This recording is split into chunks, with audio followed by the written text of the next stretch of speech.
काढलेली आहेत. त्यात सुमतीताई म्हणजे काय, आता महाराष्ट्रात कोणताही कार्यक्रम हो पदे सुद्धा अध्यक्ष आहेत त्या. काही लोक अध्यक्ष म्हणून जन्माला येतात की काय. तर मी आता हल्ली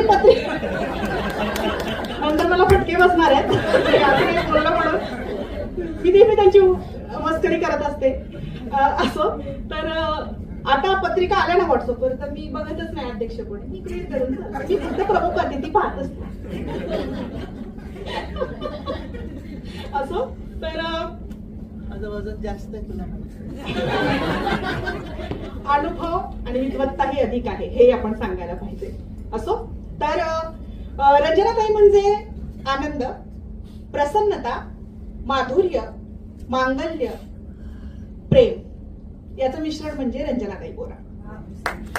आणि असं असतं ना, आपल्याकडे जे आहे तेच आपण देतो. आपल्याकडे द्वेष असेल, असूया असेल, मत्सर असेल, जळकेपणा असेल, मळकेपणा असेल, काय असेल तो आपण दुसऱ्याच्या पदरी टाकतो, कारण तुमच्याकडे ते आहे म्हणून तुम्ही ते देता.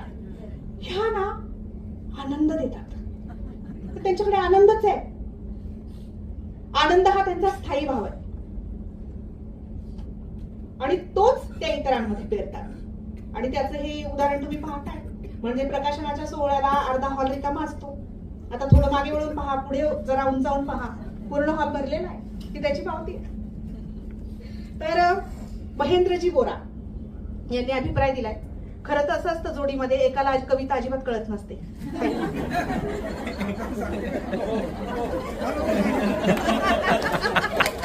हे बुमरॅंग झालंय का?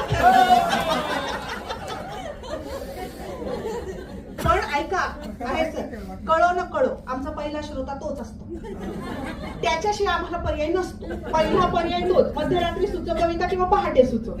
असो त्या निमित्ताने का होईना त्याला हळूहळू थोडी कविता कळू लागते.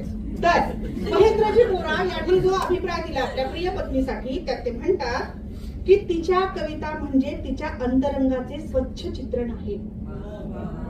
एवढं कळू शकतात तिच्या अंतरंगाचं प्रतिबिंब आहे, प्रतिमा आहे, ती स्वच्छ आहे, तिच्या इतकंच निरागस आहे, नितळ आहे, स्वच्छ आहे, सुंदर आहे. आणि त्यांनी एक जे वाक्य वापरलं की सासरी आणि माहेरी दोन्हीकडे ती लाडकी आहे, कुठं तोडकी नाही, दोन्हीकडे लाडकी आहे. आणि हे सगळ्यांनाच ज्ञात आहे. सुमतीताईंनी लिहिलंय ते पण खूप मोलाचं आणि महत्वाचं आहे.